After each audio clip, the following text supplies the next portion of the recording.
hasn't seen in a while. So I was like, you know what? He doesn't have a car. I'll just pick him up and do him a solid, because I kind of like, those people that you're like, oh yeah, we'll hang out. Yeah, we'll hang out. And then we never hang out because you just don't. I was like, I kind of did that a few times. It's like, you know what? I felt bad. I'll help, I'll do some small gesture that, hey, I still want to make interaction with you. I am just busy. Aww. So what you're hearing there is we're live, Darty. Darty Brodeur is in the car right now. We're doing a car cast. Welcome back to Leafs Late Night. Sorry for the delay, everybody. I know we usually do these after the game, but somebody had a long day of shoveling snow, apparently. Yeah. Oh my God. Everyone knows in the GTA, even in Ottawa, apparently, you sent a pic there. We got a huge dumping of snow. And it obviously didn't suffice in one, event of shoveling. You had to do multiple. And then the next day when the sun came out, it just turned to heavy, wet snow, and it was tiring and exhausting. And then I fell asleep during the game. I'm so sorry, guys. I know oh my God, I was looking forward to it as well. But yeah. You didn't miss much at the end, I'll say that. Lots of things to take away from it. We'll get to that. But yeah, snow has been ridiculous. I don't know if it's the same where everybody listening is. I know for our Australian friends it's not.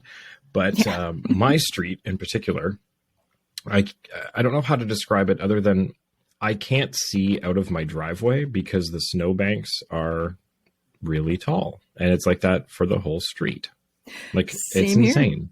Yep. Look out the window. You just see white. And yeah, my arms, my back, they still hurt. Like, I'm still recovering here. But I can't imagine for Darty. I think you're in the north end now, like near Keswick or something. You guys must have had a shit ton of snow.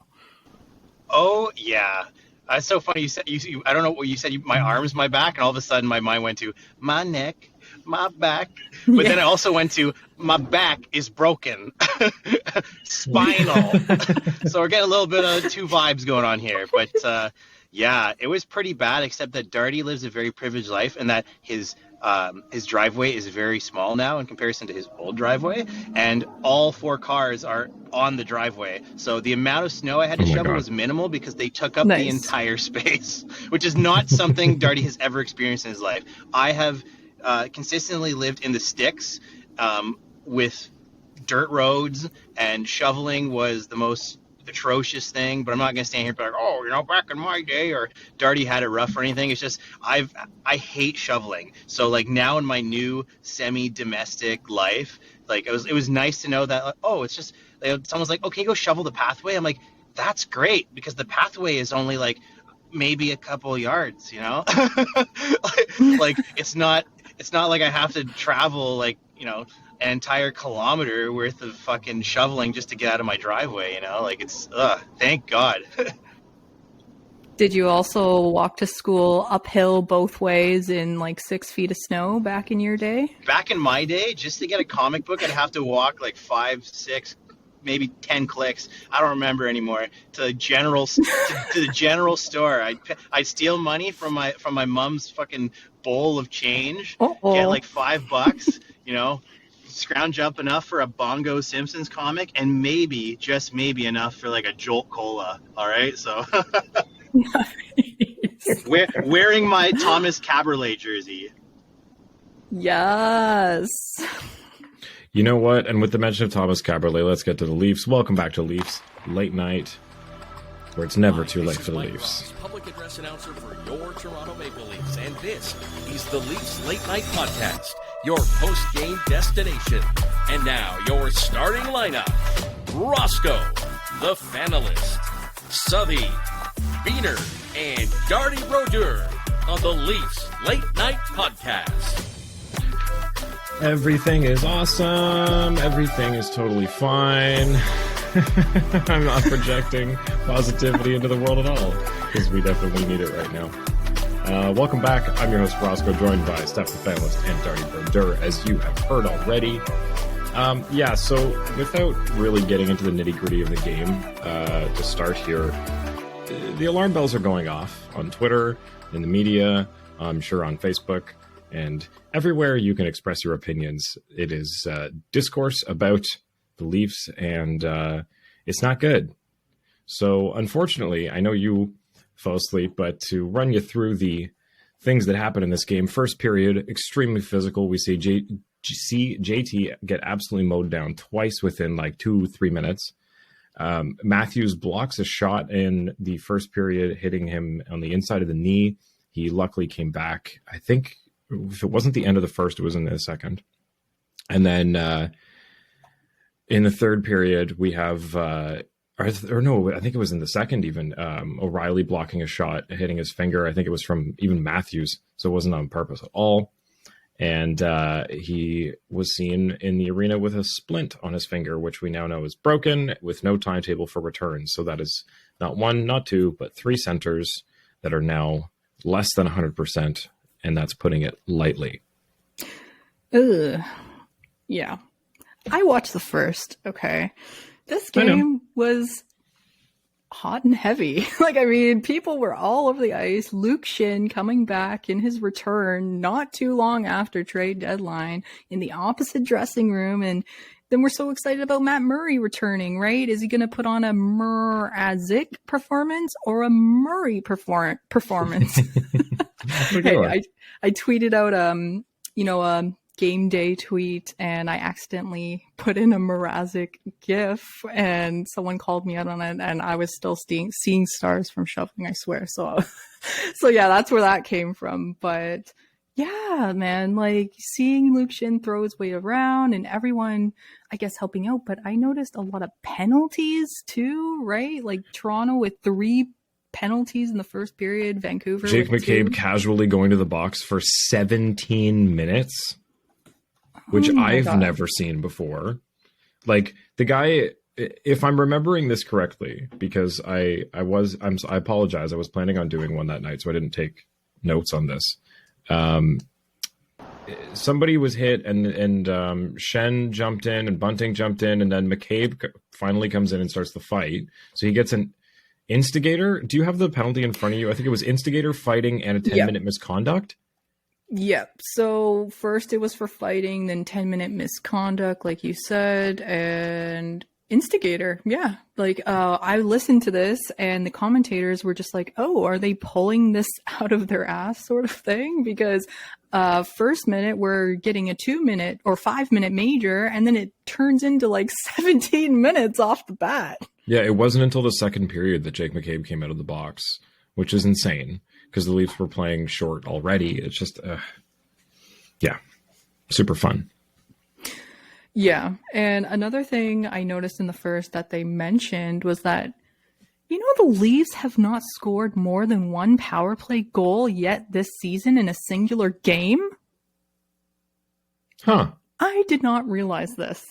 They also, on a positive note, haven't been shut out in like 130 something games. They have the NHL record for most consecutive games with a goal. That's insane. That's this entire year and most of last year that they haven't been shut out.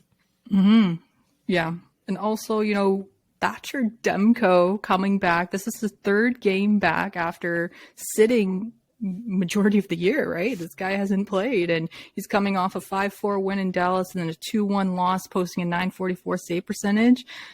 I didn't really know where this would go because everyone's telling us, Vancouver is so horrible, blah, blah, blah, blah, blah. And then we look at the record. Man, Leafs have lost the last 16 out of 18 in Vancouver, and the last 6 straight, I believe, in their city as well. Yeah, so, 6 different goalies, too. Oh, my God. Darty, did you catch the game at all? I was listening to bits and pieces of the game, and of course, you can always catch the game on Twitter, all right? You know exactly people's... you know how the game's going based on the retweets and the tweets, all right? Because that first period obviously was pretty fucking, hot for the Leafs in a positive way. But no, I was actually thinking in the top of my head, I mentioned earlier on Twitter about Murphy's Law, but I was going to say there's got to be a new law called Dubas's Law, which is no good trade acquisition goes uninjured. All right, that's Dubas's Law for you, okay? And holy fuck, can we not catch a break with our with our big trades? Just nobody can stay healthy. What's going on there? But the game itself, it was I said it just turned out. If I'm gonna gloss over everything, not just this game, but the past couple of games, obviously the visual, the grand visual is not looking good because of, we all were on a huge high because of all these like really nice pieces that we picked up, and for what we gave away. Basically, I think the only thing anybody really cared about was Rasmus Sandin, and I feel like that, especially with that game, is something that'll bite us a little bit. Like, it doesn't feel quite as nice now losing Sandin, but it's just, if I could say something before I get cut off, don't turn the alarm bells on yet. I know I've said a lot of shit because that's what I do. I talk shit, but the alarm bells are not on for me. All right, this Dubas guy, he's got it figured out. He's got some bad fucking luck though, but he's got it figured out. Yeah, honestly, it just comes down to luck at this point with these injuries. It's so fucking annoying. But okay, so to start with the first period, to take some positives away, the Leafs played a physical game. They were able to keep up. And honestly, like, I tweeted it out. I said, this is a different team. Everybody was answering the call and keeping up with everything Vancouver was throwing out. Matthews and Marner were adjusting to being hit. They even mentioned on the broadcast, when there's somebody basically hunting you the whole game, you don't get that space like the Leafs usually have, where there's a box that they're just kind of passing around, trying to find an opening. This was someone constantly chasing them down, and they were able to get away from that, and it seemed pretty even in the first period. So also, shots 14-5 for Toronto in the first, but at the same time, when you lose Jake McCabe to penalty for majority of the period, you're down another D, and you're already down a forward with Matthews going out. So you're down to 10 forwards and 6D, and then the rotation kind of gets jumbled because once JT, did he sit for a couple shifts there, right? And like with all these penalties, these lines must have been just, I don't know, brutal. Oh, it was a mess, and really, the problem came down to I'm not sure if you caught this. I guess this was in the third. The Leafs picking up finally a double minor. They get 4 minutes to try to open this game up. It was tied 1-1, and twice in 44 seconds, Vancouver scores a shorthanded goal. This was just abysmal. It was like a lot of people throwing this on Morgan Rielly. I personally, Darty brought it up. We traded Sandin for Gustafsson. I know Gustafsson has an offensive upside. He had a hat trick against the Leafs this year. Yeah. But that's almost half of his entire goals for the year, so that's a little skewed. Since he's joined the Leafs, all I can say is he's a butterfinger. Like, the amount that this guy has had the puck slip off of his stick at the blue line and it's caused a turnover is a little concerning. I know it's only been a few games with him, but it's just frustrating to watch because I know he has that. And on the other side, you see Sandin getting 3 assists in his first game with the Capitals.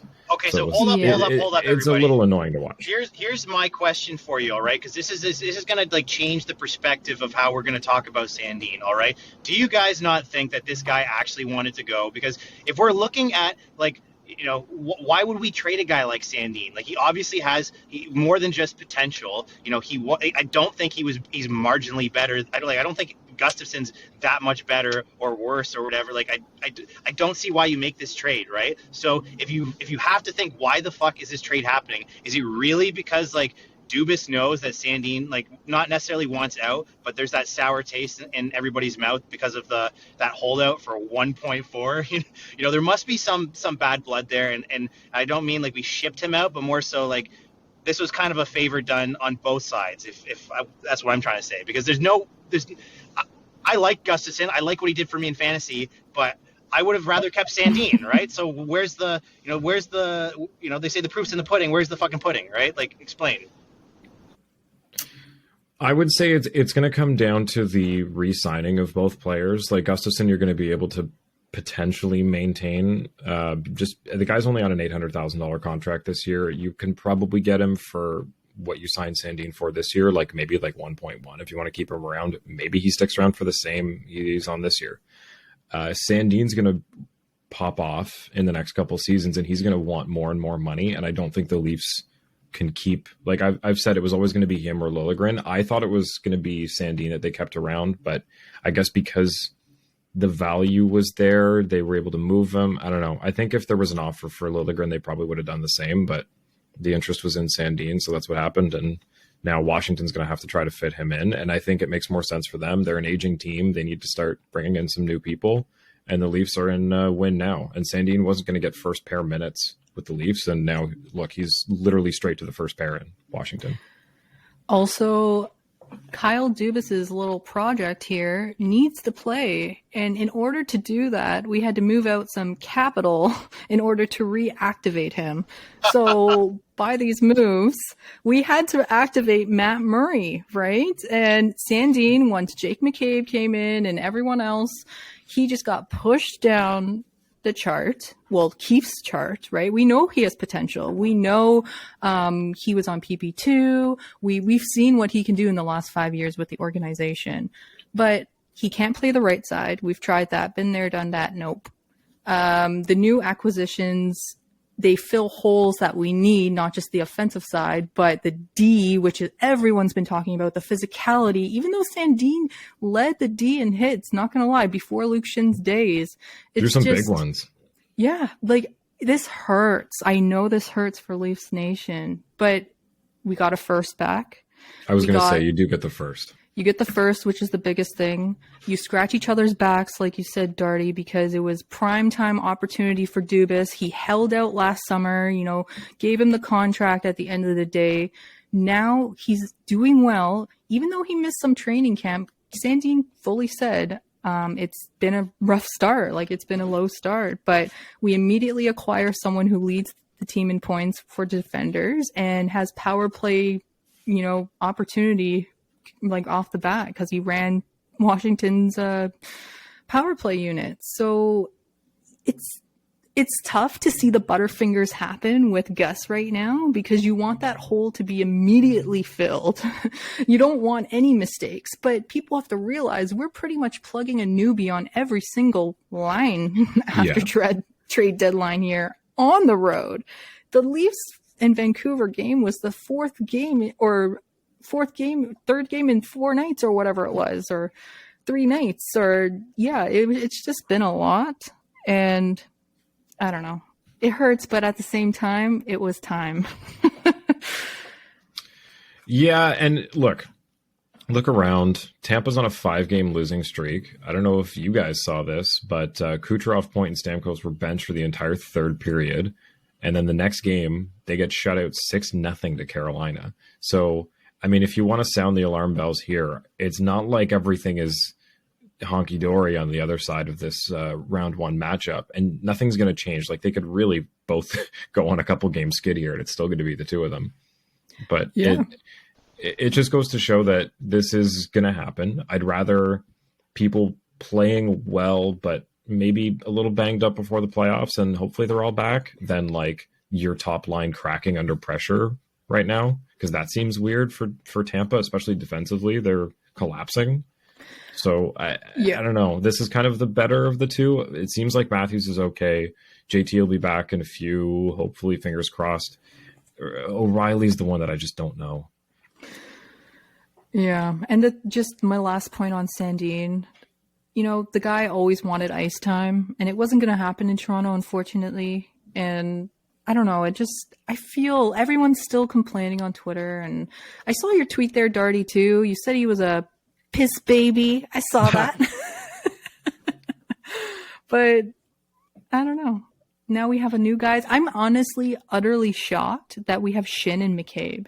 Like, I thought if Dubas was out to get a player like that, it would have been one, not both. I know. And of course, the report comes in. He was swinging on Erik Karlsson, but of course, the price was way too high. Oh, yeah. Yeah. Okay, so PK continued to be good in the first. I'm just looking through things that I tweeted. Oh, fucking Kevin Bieksa, first intermission, is like, Matthews could be fine, but, something like that could also be a really small MCL tear. It's like, don't put that out in the universe, you dick. That's just, we don't need that. Yeah. But the cool thing was what was it that happened? Was it when O'Reilly went down? Something happened that they moved Tavares, Marner, and Matthews onto one line together. I think it was because Matthews. It was when he came back out after he was hurt. He came back out onto the wing, and Tavares and Marner were already out there. So it was like the $33 million line for the first time. Wow. In, 5-on-5. So I thought that was pretty cool. Go ahead, Darty. I'm glad you're actually looking at the screen. I really appreciate that. Yeah. So I have parked now, so there's no more illegal interaction on the show. I am the first thing I want to say is that I want to congratulate Bieksa for getting his degree at WebMD University. All right, and second, I also want to say I did not call Sandine a piss baby, but I might have retweeted it. So Yeah. those are not my words. Whoever came up with the term piss baby, like, geez, there's always something new I can add to my vocabulary. Yeah, there's definitely some scary moments out there, but I'm glad that Johnny brought that up about that Tavares Matthews and was it Tavares Matthews Marner line?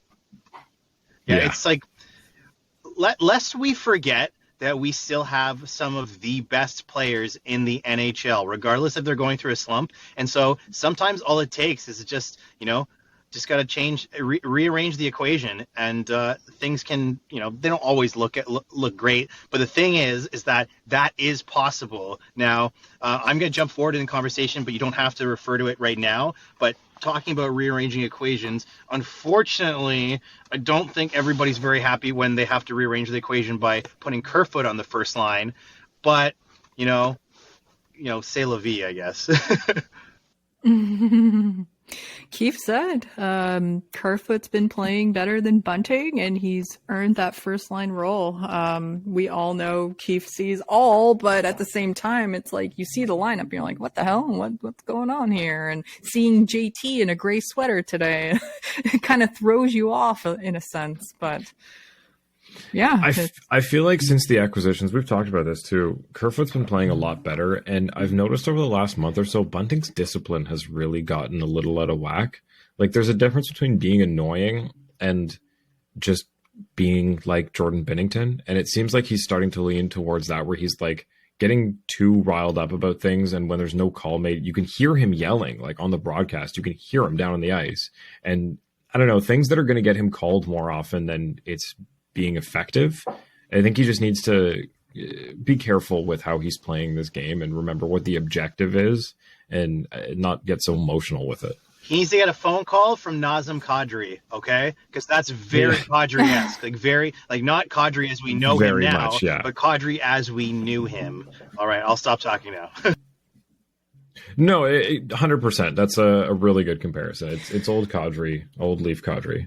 Well, the biggest thing that sticks out to me is, for that game anyway, are these two shorthanded goals on the same power play opportunity for the Vancouver Canucks. Just what now, right? Like, just learning this after this game, that the Leafs haven't scored more than one power play goal in a single game. This is my biggest worry. Like, that's not something to really worry about, because look, one power play goal on 2 opportunities is 50%. One power play goal on 3 opportunities is 33%. One on 4 opportunities is 25%. All of those, you are still either number 1 or in the top 4 in the league. For sure. But it doesn't really matter. Like, the Leafs don't get that many calls in a game anyway. Like, how many power play opportunities did the Leafs get? They haven't even had a 5-on-3 this entire season. That's true, and they also took the least amount of penalties in the month of February, but at the same time, it's, when you have so many opportunities, it's what make or break the game. And the first goal for Vancouver was on the power play. The second one for the Leafs, also on the power play, but it seems like 5-on-5, nothing was the only budging. one for the Leafs. You know what? The only one. Sorry. I just want to point out that I honestly love our Uncle John's bathroom reader version of fucking, fancy statistics or fancy facts about the Leafs. Like, these are the worst possible, records that the Leafs could have, like, it's just like nobody wants to know this. You know what I mean? Like,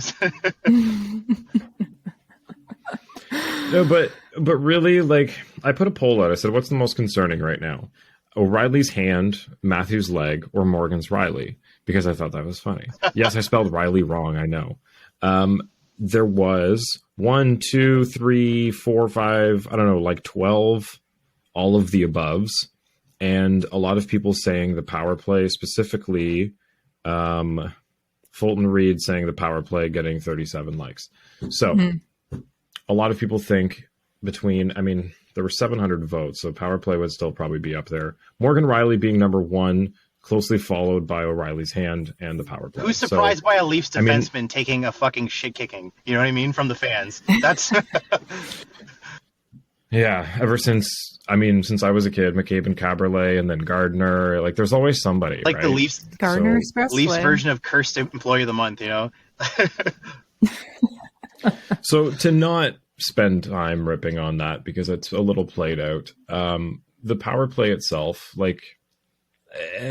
yeah, it's an issue, but like I said, if they're scoring one a game, unless they're getting like more than 4 opportunities, that's not overly concerning. Would it help them? Yeah, but like their 5-on-5 game has been good, so I'm not really worried about that. Like if they're scoring 3, 4, 5, 6 goals a game like they have been in the last 2 months, and they're still only scoring 1 on the power play in all those games, like it's not a problem.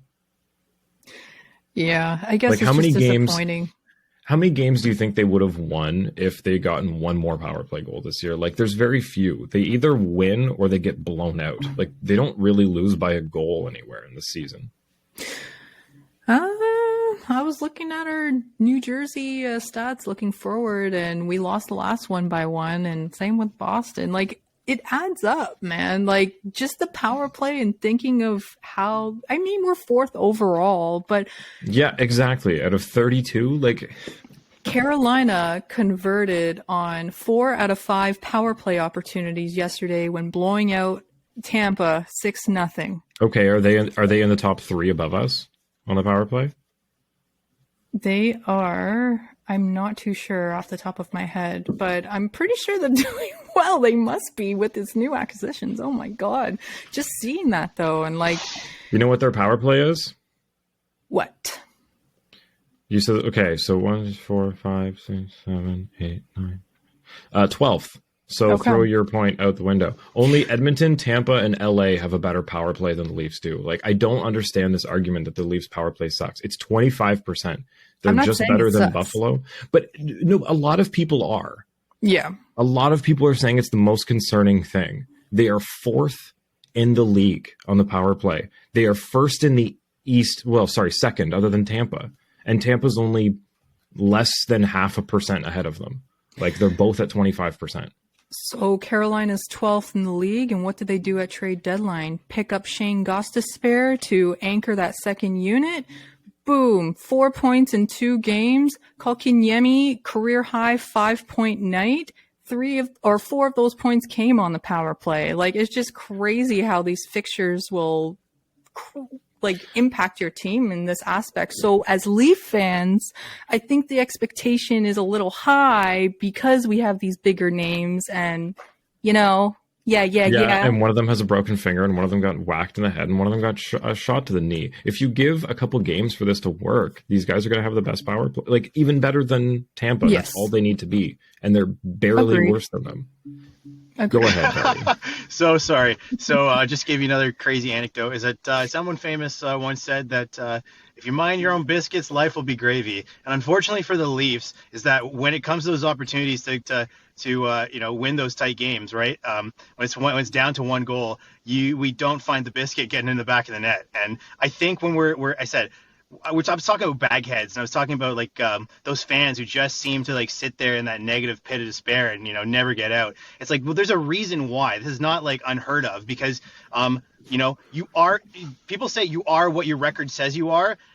Okay, yes, we are 4th, but another record we have is fucking disappointing failure. All right, it's not coming through when we need it, and the one time we need to see it, unfortunately, it sucks. Are those stupid bullshit games that come down to those one goal, regardless of whether we're playing a bottom feeder or a good team. And if we can't see that in the regular season, how the hell are we supposed to expect that from them in Game 7? I know it sounds crazy. I know it sounds like I'm shouting at the clouds, but it's true. How can we expect that of them when the fucking time comes, all right? My coaches throughout the years of playing fucking pee-wee sports to high school football, they constantly always tell you, because I know this, because I was a shit player and I probably have more splinters on my ass from riding pine than anything else. I know this because the term is practice how you fucking play, all right? And if the regular season is just practice, then win those fucking games. Holy shit. Yes, bitch. Yes. Girl, please. So sorry Yell that to the for everybody's audio, but that's like, I don't want to be a baghead. I don't want to be that guy that's constantly shitting on the Leafs, but I understand the fury. I understand your pain, and I understand why people are telling Morgan Rielly, calling him the new Jake Gardiner, because we want to see them do it in the regular season, even though we know they're chintzy games or bullshit games or bottom feeder teams, because if we see them doing it in those moments, we can feel more confident about them doing it in a Game 7, hell, in a Game 5, all right? And like, yes, this is just a small sample size, these 4 games. You know, the good thing you guys mentioned was about Tampa. Like, I did bring that up. It's like, how can we, we're shitting on the Leafs right now, but how are the other teams doing? And I actually didn't know. I was expecting people to answer because, like, I tweet Twitter like Google. And the people did answer, right? The people answered. I'll finish now. Yeah, and look at Twitter, right? On a skip, man. Yeah. Like, I've seen tweets today being like, Keith has lost the locker room. Oh my God, he's lost this team. Now Tavares is practicing on the 4th line. What is wrong with him? Like, a lot of this is just ignorance because they don't know what's actually going on with the depth of injury and such. But the other half is what Darty's mentioning, this PTSD moment where it comes back. It's like these haunting memories. Like, we want to see it now, or else we don't think it can happen later. And yeah, everyone's kind of pissed, but we're not like that. We watch every game almost and break this shit down and realize, we could take the good parts out of this game, right? Murray is back. He had a solid game. That save on that 2-on-0 or 2-on-1 where he kicked all the way across the net, that was crazy. Yes. That should have gone in. Yeah, considering that we lost, like, even though he posted, what was it, a 833, right? Not a lot of shots on net. It's not his fault. The first one that went in, Justin Hall was standing literally directly in front of him, like he loves to do, and not double block deflection. The shot. Yeah. And he blocked it, went off of his leg or something and into the net because he's so great at screening. And then the other ones were all just the turnovers off the power play, and then they scored an empty netter. Yep. And we find out, Ryan O'Reilly breaks his finger, but it could have been worse. Like, Marty tweeted today, shout out Marty, just saying he could have fucking broke his back, right? And could not be back for the playoffs. We know this is an injury that he's going to come back fully healthy. Kadri and Gaudreau did it within 10 fucking days last year and came back and played. I'm sure he'll be fine. And then the whole JT thing,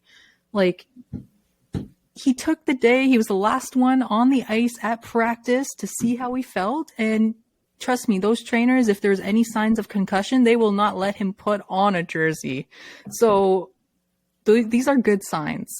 And we have to take them, appreciate them, and move forward. And welcome back Liljegren next game. And, we'll see who's in net.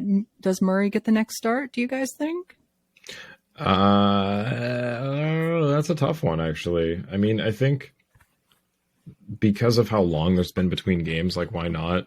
Sammy clearly was playing a little hurt, waiting for Murray to come back. So, yeah. And also just a plus for the Vancouver side of it all. This game, Quinn Hughes becomes the fastest defender in NHL history to reach 200 assists. Just beating out, cool. Yeah, Brian Leetch, Bobby Orr. He did it in 263. Brian Leetch did it in 264. Wow. And the feel-good story about all of this, by the way, is that the Leafs are continuing their good charity and allowing the Vancouver Canucks to have a wonderful victory over, the big bad Leafs. Everybody, anytime they play the Leafs, it's like, hey, it feels great to beat the Leafs, huh? Well, you know what? We did them a fucking solid because they're dumpster fire of a team, and they're idiot of a fucking management, Aquilini, they have something to look forward to. I saw the rings out there from Costco on Twitter. All right, so enjoy your win, fellas. Because I'm sorry, shout out to Nucko from Nux Memes, but you fucking suck. So there you go. And another thing too, right? Luke Shin, his wife's giving birth in the next, like, any second now. So they left him behind and actually rented out ice for him to practice on and left a trainer back with him. Like, the Leafs are very dedicated to get all of their new players to gel with this team. Like, even leaving back a trainer with him, like, wow. Like, I was shocked to hear this. But moving forward, the other plus side. Holmberg and Steves are called up.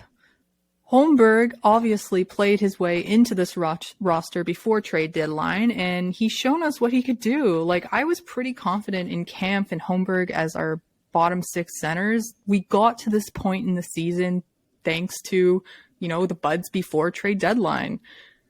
I think Steves, for example, is going to light a fire under everyone's butt, just bringing this fast pace game like up to speed, because it feels like the Leafs haven't been up to speed, right? And like they needed a little one of those, kick in the butt. Who were they playing the other day where it was like they were constantly losing every race to the puck? Like, I forget who one of their opponents was. Calgary? Yeah, it was Calgary, where it was like every time they were going for it was like, guys, how are you losing every foot race for this? I know you guys aren't slow. Like, what's going on? So just somebody to get them back up to speed really would be nice. Last thing I want to say about the power play, though, because I'm still looking at this thing. Fun fact, Edmonton, who has the best power play in the league right now at just under 32%, has had 226 power play attempts, which is second to Ottawa only. The Leafs, however, have had 35 less power plays at 191, putting them 19th of 32 in the league. So anybody complaining about the power play, they're fourth for percentage, like ninth or seventh for actual power play goals, and they're 19th for opportunities to do so. Okay. So shove it. Wow. I know Morgan Riley's not playing well offensively right now, or maybe defensively too, but everybody else is picking up the slack. Yeah. Well, it was evident when we had the 5-forward power play as well. It worked when it worked, and then it didn't work when it didn't. Like, it's nice to have that mix up there. But now that we have, all year the Leafs have been battling injury and this adversity, and we're here for a reason. And now we get to use a new bud, Lafferty plugging in on the second line at center, right? This was a capability as a plus coming to the Leafs, right? You can't have happy birthday, by the way. And happy belated birthday, Sam Lafferty. Isn't it today? Or was it today? It was yesterday. No. Yeah. But it's nice to have an extra center option, and then they trust him enough to plug him on the second line. Like, that's good.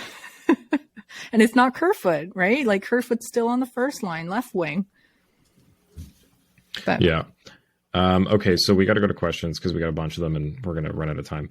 So first one, Zach Nelson pulled up the picture from the broadcast where they showed the Leafs lost 5 straight in Vancouver.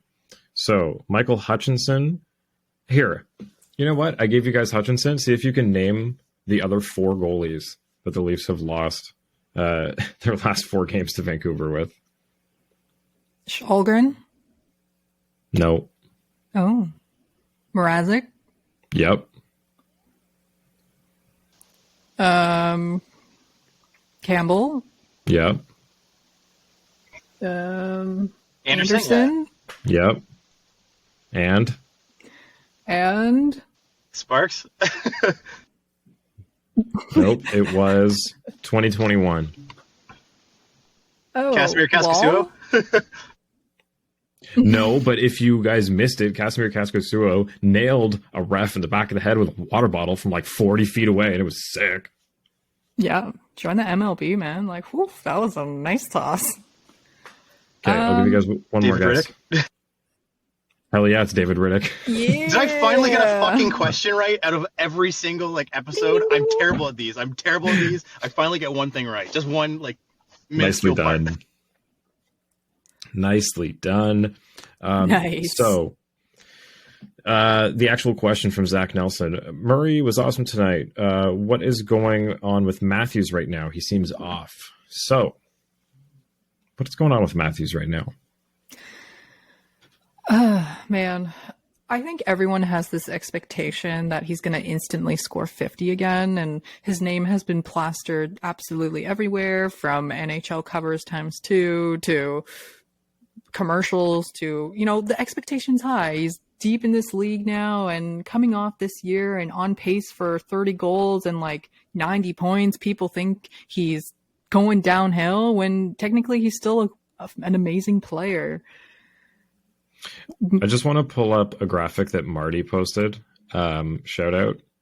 This is Matthews last year versus this year. So after 56 games, goals for on ice, he's looking at 63 expected last year and 56 this year. So that's down.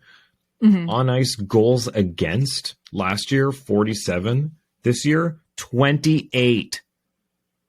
So if you're asking what's going on with Austin Matthews, he is scoring a couple less goals while stopping 20 of them from going in. So leading forwards with game blocks. Yeah, I think he's second on the lead on the team with blocks and blocks last year on pace for 39. This year 74. He's 16 more hits, up to 60 from 44 last year. Like, come on. Yeah, it's sure he had 11 more goals last year at this point, but really, like, you've spread that out. Marner's scoring more. JT's back on his game. Willie's on fire this year. Like, they can spread this out while he can make everybody's lives hell. And I love it. It's easy to get comfortable with the idea that Matthews is the instant choice to score and that, like, in every format. It's just, I'm happy that he's working on his two-way play. Obviously, it looks like there's something wrong with these expectations, but I'm sure Darty has a great explanation because he's talked to many people on the interwebs about this topic. And yeah, I would love to hear your expert opinion.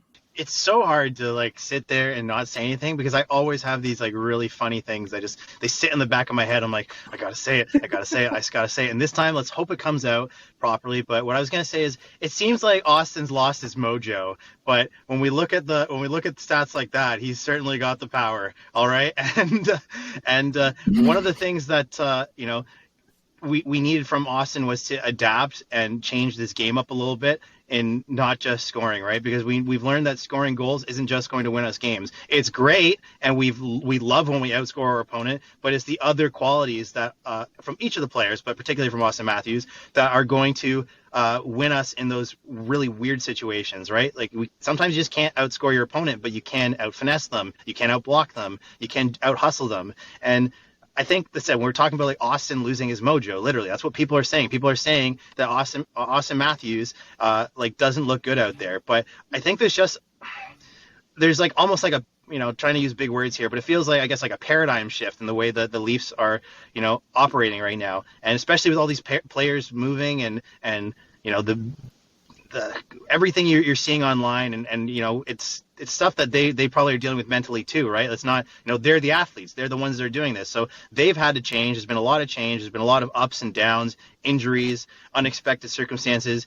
Again, like, what do we want to see from Matthews? Do we want to see him like score more goals, or do we want to see him get better?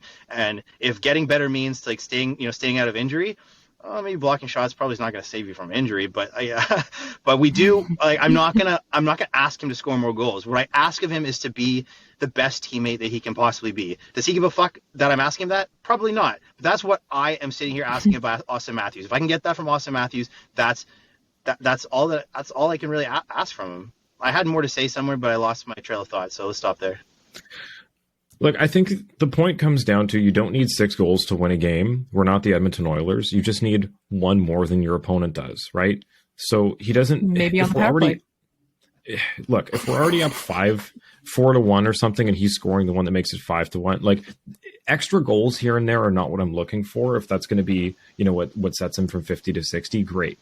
But really, what's the difference maker this year is, can you stop the other team from scoring those important goals? And can you score the important goals when we need them? And I have not thought that's been lacking from Matthews' game this year. Like, whenever they need a goal, these guys have come up clutch when they need to. It's not like I'm sitting there when it's a 1-goal game like, oh my God, nobody can score every single time. There's been the odd time, yeah, but that's the game. Like, I feel like running away with games is not really, like, yeah, it's fun, but it doesn't get you any more points than just winning by a goal does, right? Mm-hmm. So as long as you can stop the other team from scoring more often, like, it's 6-1 to me. I also want to point out, too, that Austin Matthews is very close friends with Justin Bieber. And anybody who's been, all those hip cats out there that are paying attention to TikTok, you fellow rascals, rapscallions paying attention to your TikToky, there is a lot going on with that old Hailey Bieber and that Nicki Minaj said it best, that you got to keep an eye out for Selena. All right, so if there's anything that could be possibly on Lord. Austin Matthews' mind right now, I know he's a young lad. He's into the social medias and whatnot, so I'm sure that's probably up there too. So I gotta tell him, just like the Canadian government right now, delete the TikTok, buddy. All right, you gotta keep your eye off of Selena. All right, keep your eye on the fucking puck. All right, keep your stick on the ice and keep your head up. There you go. It's funny you say that, because coming into this year on his slow start, many people on Twitter was like, he has a new girlfriend this year. Maybe he's spending way too much time with his girlfriend rather than his buds. But that's speculation, of course. Yo, gotta keep an eye out for Selena is like the best quote you've dropped in the last month. What a throwback. Okay. Mike the Fanatic asks, what does Dubas do with Morgan Rielly this summer? Seriously, Rielly for JT Miller? The decor looks so much better with Rielly out than ever have with him in the lineup. So disheartening, because I absolutely love Mo as a person.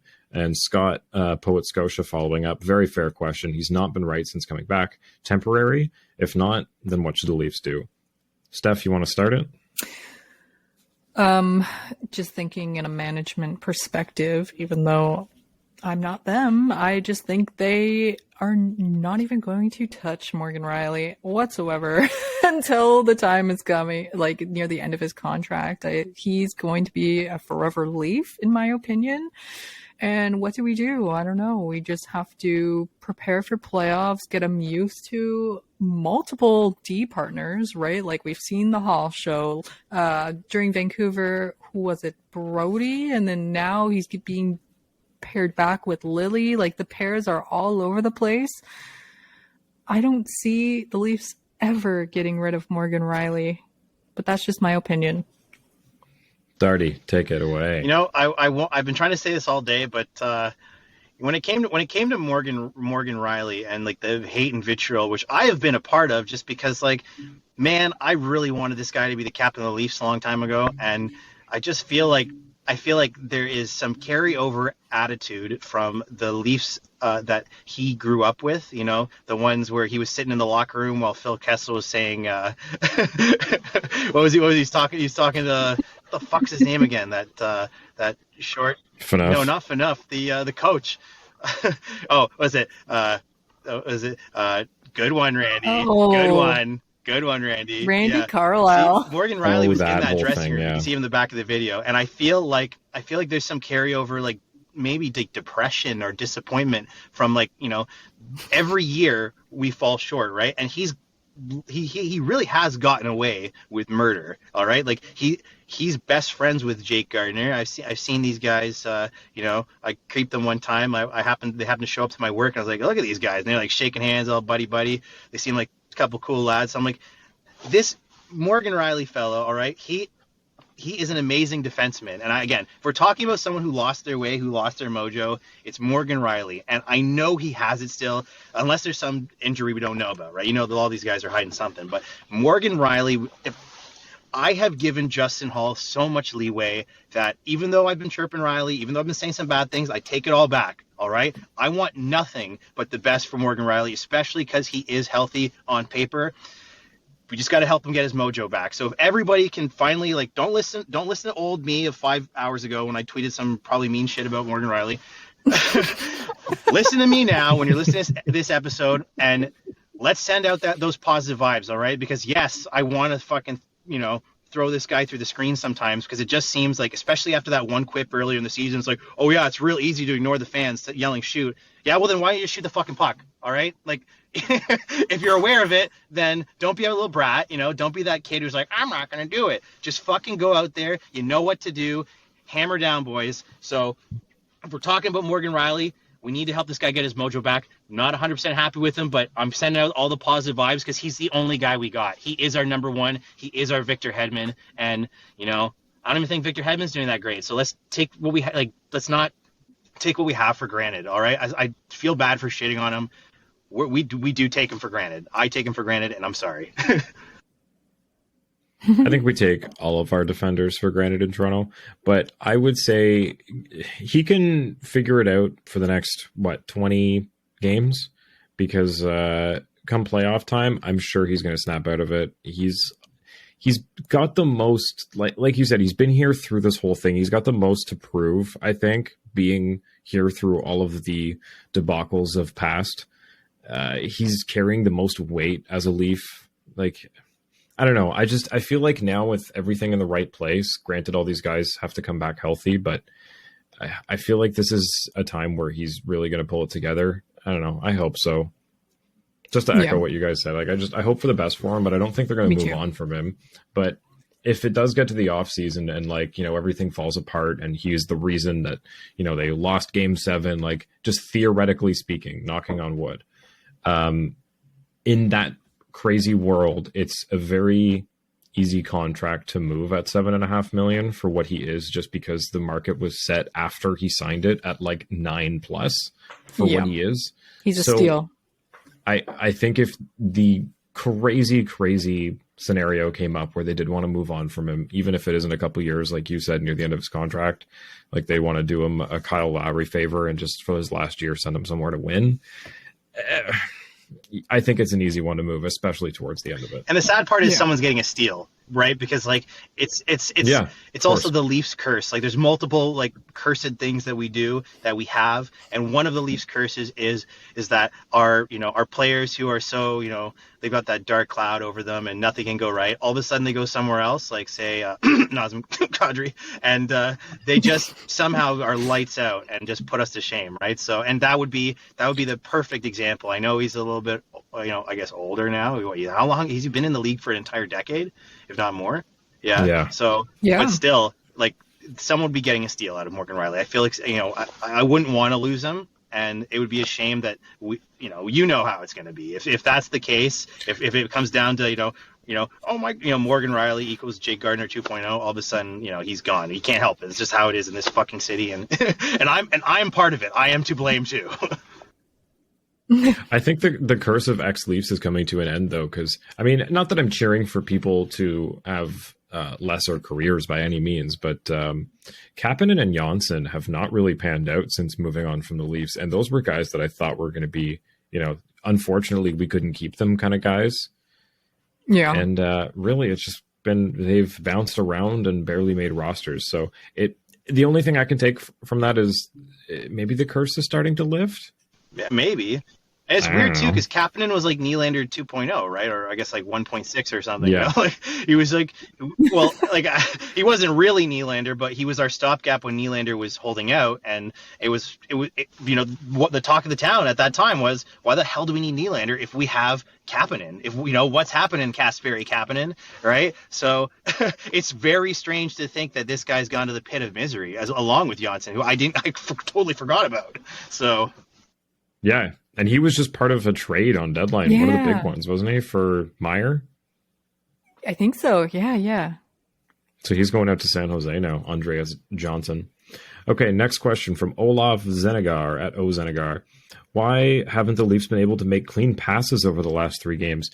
I've been saying this. It's insane. They can't make a pass all of a sudden. They used to be so good at this, and then it's just nothing is going in the right place. I get it. There's a lot of new guys. They're adjusting to how, like we talked about, people pass hard, and that's hard to get sometimes. But they're professional hockey players, and they've had practice. I don't know why this isn't clicking. It's getting a little frustrating to watch. And like I said with Gustafsson, and him and Rielly have lost a couple with the blue line. You've seen some passes in the slot that just go to nobody. They're trying to do too much. Yeah, I think they just have to get up to the pace. Even with one of the shorties from the Vancouver game, I believe Bunting passed it from behind Demko out in front to Shin, who completely missed it, and then it went to Vancouver, who easily cycled and got the goal. And the other one was Tavares throwing it out in front of the net to nobody. So yeah, and like there's 3 or 4 Vancouver Canucks right in the center. Like, you're not getting that through, bud. Like, you just gotta stop panicking and think about it for a second. And I think when your pass gets intercepted by JT Miller, give your head a shake. This is a tough league, right? Like, it's anything can happen, and people play their best against the Leafs always. Like, and everyone's either from Ontario, they want to put on their best showing. Where this game, welcoming back, like every game, there's a list of events going on, and there's always something to celebrate or another record broken. But now I think the guys need to just breathe, finish this road trip, have a good couple practices and get back to basics. Like defense, and then the offense will come. Like, don't try anything fancy, and then it will come. Agreed. Okay, so now we've got a couple questions. I love these. These are from Chris Hurley at Hurley Sports. Oh. So we got a few here, fun ones. First one, like, I know Arizona's a tire fire and doesn't even have an arena, but we have to be the most embarrassing franchise, right? And for anybody who is familiar with like Dungeons and Dragons out there, it's like the Leafs don't just miss, they roll a natural 1 when they lose. So for reference, like what that means is you have a 20-sided die. And if you roll it and you get a 1, say you were trying to like fire your bow, instead of just missing, the bow snaps and hits you in the face and you do damage to yourself. Like, it's the worst possible thing that could happen because you rolled the lowest possible thing. Like, I feel like that's what it is with the Leafs. They can't just lose a game. They'll win, everything's fine, they'll dominate a couple games, they'll win, oh, that one was getting a little close, and then the next game it's like people trip over their own sticks. It's like, what is happening? How are you a completely different team than last week? I just love rolling that 1 on the D20, and then rolling it again. What is it though? They call it like roll for misery or something. When you have to roll 1, you roll 1, you got to roll again, and then that happened to me so many times. It's like, yeah, I guess I'm getting fucking wrecked today. Never playing that game again. Yeah, it's just the Leafs know how to lose in an embarrassing fashion. I don't know. It's the frustrating thing is, and the also silver lining is, it's 2 points either way. You can win by, like I said, you can win by 6 goals. You can win by 1. It's still 2 points. You can lose by 6, and you can give up 2 shorthanded goals. It's not like, you lose any points for it. Like, it just looks worse to everybody watching the game. There's always something, right? Or Justin Hall gets activated by putting 2 tampons in his nose, like something fucking random, and it becomes a headline. So Heart of a champion right there. Yeah, but in a couple weeks, this is just going to be a game that they lost, and we're going to be more focused on the timeline for O'Reilly coming back. Is Tavares back up to speed, and which goalie is in net? Like, these things aren't going to be a conversation in a couple weeks, especially heading into the playoffs. It's just really, really, really annoying coming down the stretch to lose a game like this. Again, I've shout out to the Tampa fans at Inside the Rink, because my God, they've been screaming. You know what, Leafs? I can't imagine what it's like. Leafs fans just really, really want to have their cake and eat it too. And I know people say you got to win. They always say you can't have your cake and eat it too. The stupidest old-fashioned archaic statement. But the truth is, the reason that we want to is because everybody else seems to. Like, for some reason, Boston, nothing can go wrong for Boston. Nothing can go wrong for that rat Marchand. Yeah, we're all signing. Those team-friendly deals, not fucking pasta, but whatever. We'll fucking, rose-colored glasses and red flags and whatnot.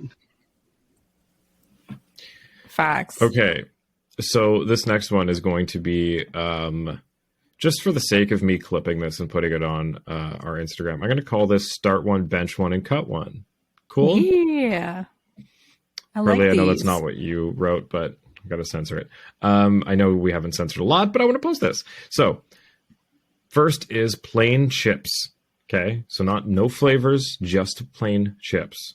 Okay. Pringles, Lay's, and Ruffles. Start one, cut one, bench one.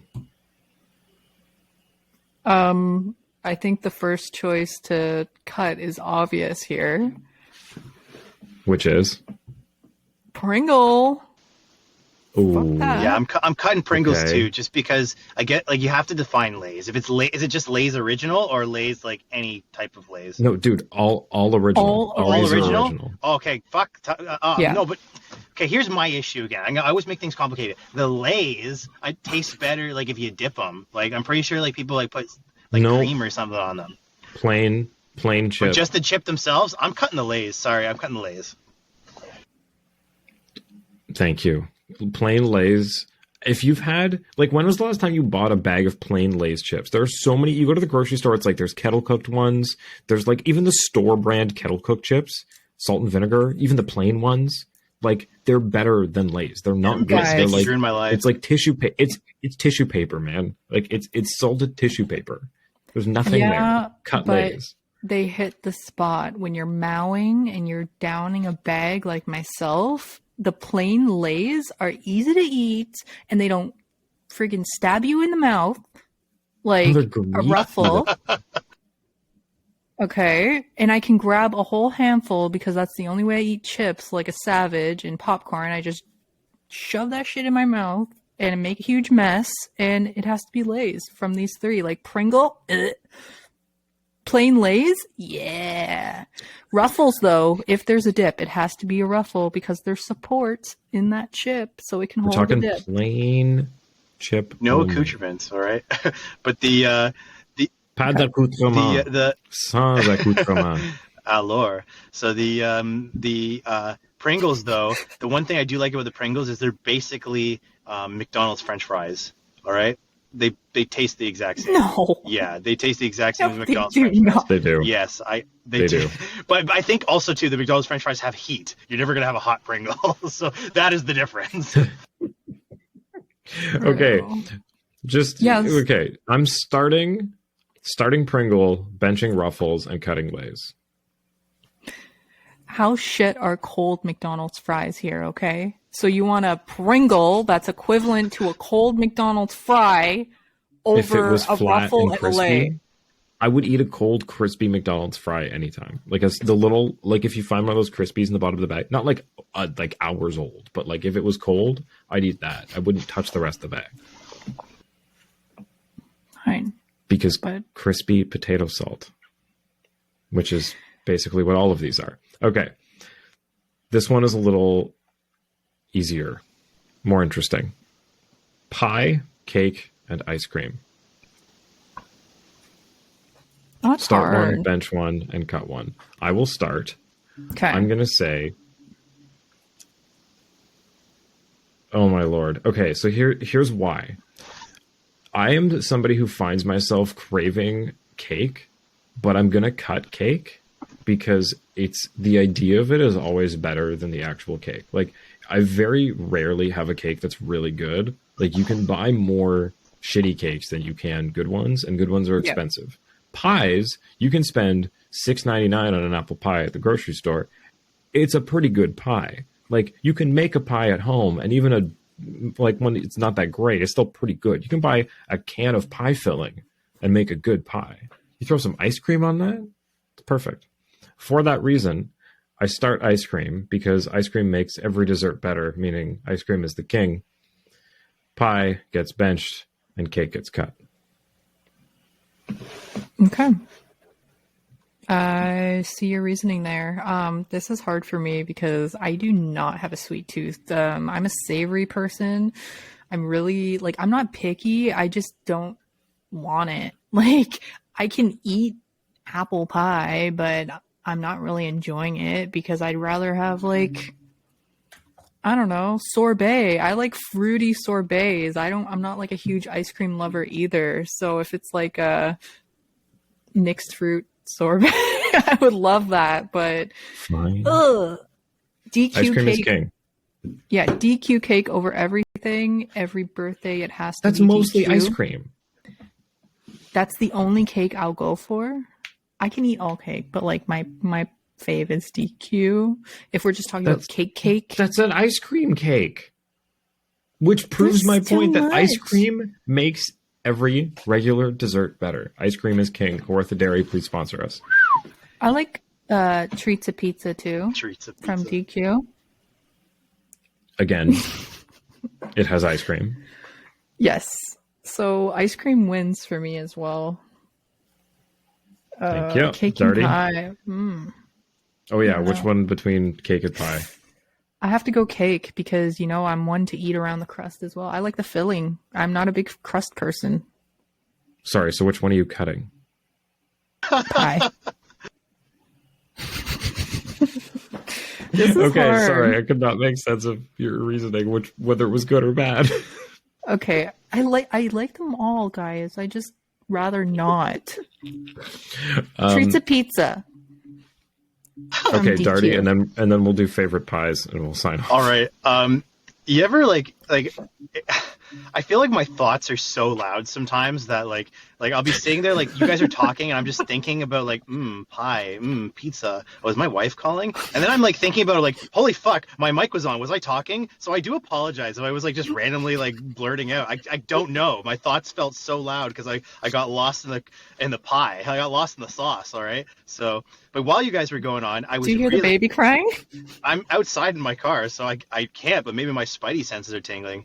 But yeah, I was like really lost in my thought about like pie and cake and chores. And if I had to choose one, like I have to start pie. I love pie. I love all kinds of pie, even apple pie, which I think can be very basic and boring sometimes.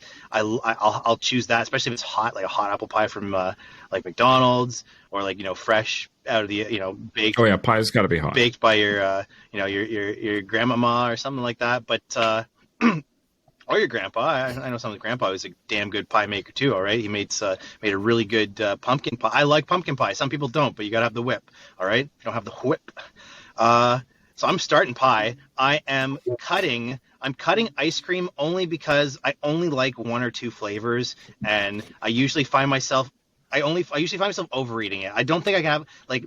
I used to love like the idea of having 3 scoops, and I usually like at the end of the day I probably only need like the baby cup, and then I'm good. Anything more than that just seems like I'm just like Me too. I'm like drinking milk, you know, like chocolate, like, you know, like a lot of chocolate milk. You know what I mean? Like, you know, when you just drink too much of like flavored milk, you're like, you want to throw up. Well, just any milk. So it's, you know, dairy challenge yourself. So it's definitely definitely start pie, bench and cake. Because like cake's good, but you just I don't know, it's sitting on the bench, all right.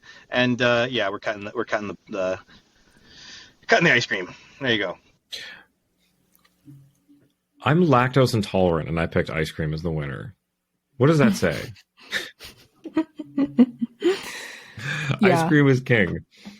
Okay, so pies. I have to say, because Darty just made me think about pies. My favorites. I said all pies have to be hot. All pies don't have to be hot. No. But pie. Most pies are better when hot, but Some like lemon meringue pie is fantastic, and it's not hot. Same with coconut cream pie, and butterscotch pie is really good. And I like all fruit pies: cherry pie, apple pie, strawberry rhubarb pie, sweet cherry pie. They're all good. Blueberry pie. My fave is lemon meringue. Never met a pie I didn't like. I don't know why, but I still say lemon meringue is lemon meringue, just because I think it's funny, because I just want to be purposely obtuse.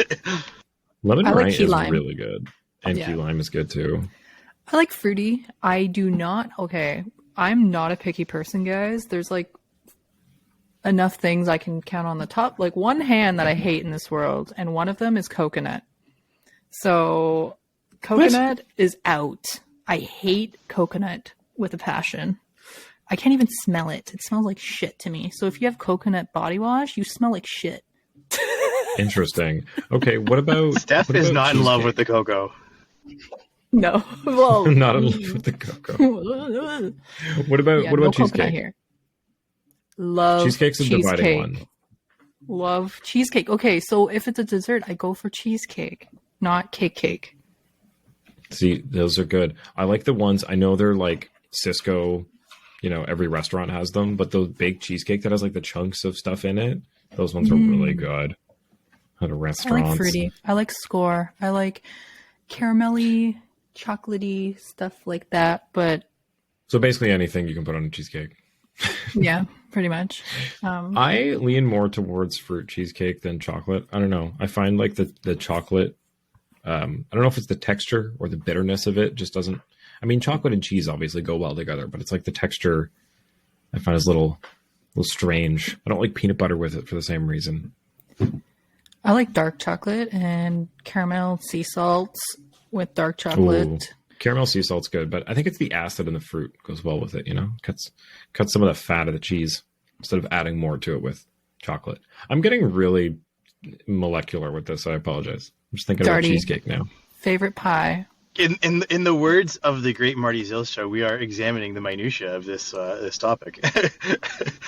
And my favorite pie, I definitely like a strawberry rhubarb. I don't know. I think that like I think foods, I think smells and scents, like they can definitely bring you back to like a place of nostalgia. You know, if I want to be like Don Draper here, you know, talking about nostalgia. And I don't know what it is about strawberry rhubarb pie. I don't necessarily think it's the flavor. It just reminds me of a place of this one time when I was a young boy, and I had every single grandmother and associated grandmother in my life in my house. Like they all went like strawberry picking and I guess rhubarb picking, and then they wanted to make they wanted to use every single mason jar that imaginable to make jams and jellies and pies. And for an entire like week, I was eating pie and jam and jelly. Oh, hell yeah. And I was just in heaven. And that is where my problems with weight started. but no, just taking it back from I just want to be funny. But honestly, though, it's like, you know, as a kid, you just can't help yourself. You cannot stop eating. Like, you're like, man, I don't recall a single day that week not having pie. It was so good. And like, I don't really eat that much sweets now anyways. Like every now and then I'll, you know, buy a La Rocca cake from the grocery store and destroy one of those, whatever it happens to be, like a chocolate truffle or something. But when it comes to pies, like, I don't really buy store-bought pies. I did choose pie over it though because of those memories, and because if I go to a family gathering, if it happens to be Thanksgiving or something, you know, the first thing on my plate is going to be that pumpkin pie. All right, and I know it's not for everybody. Like I love the strawberry rhubarb pie, I love the cherry pie, but there's a special place in my heart for that pumpkin pie. All right, so, and the whip, you got to have the whip. Whip. Cool whip. Fun fact, I don't know if you guys have tried this brand before, and I can't remember what it's called at the top of my head, but there's a brand of jam that they have at Walmart that has like a bunch of different flavors, and one of them is strawberry rhubarb jam, and it's really good. Nice. Never tried it. Highly reco. Please sponsor us. I did my garlic confit today because I do that a lot. Ooh. So I spread that on toast with like avocado and other shit. So damn, look at you. It's so easy, and like it lasts so like you get garlic oil out of it as well, and like flavor things instantly. It's great. So all this dessert talk, like I'm usually cooking savory shit. Like I haven't baked in I can't even remember, probably since I was a kid. But I cook every day. Like, and I cook from scratch too. Like I hate store-bought shit and frozen shit. So, well, I try with the spending means. Groceries are expensive, man. Oh my god. I had to cook 3 weeks in a row because I'm not a good chef. My chefery will kill people. Gordon Ramsay would never stay at my house. But I had to cook 3 weeks in a row. I know if there's people listening like, wow, Darty, you're a moron. People cook every day. But again, I preface this by saying, like, I am not the main chef in my house because people will die. But I cooked 3 weeks in a row because I screwed up and did not cancel my HelloFresh orders for 3 weeks. I don't normally use HelloFresh, but I got it because someone gave me free HelloFresh, and I was like, oh, that sounds like a cool idea. I'll start cooking because it seems simple. And I'm not trying to plug HelloFresh here. They're not paying us. And this is definitely not a good story for them, even though the food was great. But yeah, I kept getting those subscriptions. Like, God damn it, I thought I skipped it. I thought I skipped my subscription this week. And they kept sending it to me. And so because I initially picked 5 meals, they sent me 5 meals every week. And that's, you have to make a meal every single day. So I'm like, God damn it, if I don't make it, it's going to go bad. So every day, like for 3 weeks was an experiment in like not murdering people and, sending people to the hospital. And I gotta say, my odds were like 2 out of 3. You know, like 2/3 of the meals turned out pretty good. 1/3 of them probably would never, you know, would get me. You know, Gordon would come to my restaurant and be like, "You bloody idiot! You're an idiot sandwich." I was just gonna say that. Guaranteed. So I said 2 out of 3 ain't bad for Darty and cooking. And so if there's my plug for HelloFresh, is just make sure that you remember to skip or cancel your subscription because you will be stuck with a lot of food. I'll send you all my flyers for them. On that, I just canceled a couple subscriptions today that have just been kind of sitting around, and it felt good. So friendly reminder to do that if you haven't in a while. Credit card, well, thank you. Heck yeah. Well, okay, let's get out of here. Leafs play tomorrow night. New Jersey Devils, guys. We won one, lost one so far. So hopefully we can beat this beast of a team who has new players and Timo Meier and company. And we'll be back to talk about it. Just got to beat the devil out of it. I'm just going to tell you right now, sorry, fellas, and Steph and all you beautiful people out there, but we only lost one game. That first game did not count, all right? Yeah. We definitely fucked them so hard with the refs, all right? Which has never happened. So let's actually win a game for real. Let's show them that we don't need the refs, and let's kick some freaking ass because, like, the boys deserve it out there, all right? Go Leafs, go, baby.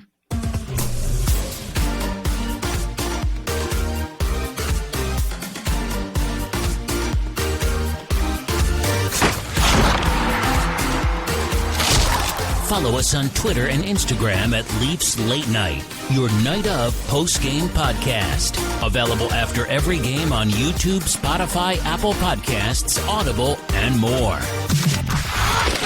And follow me for more of that hot TikTok gossip.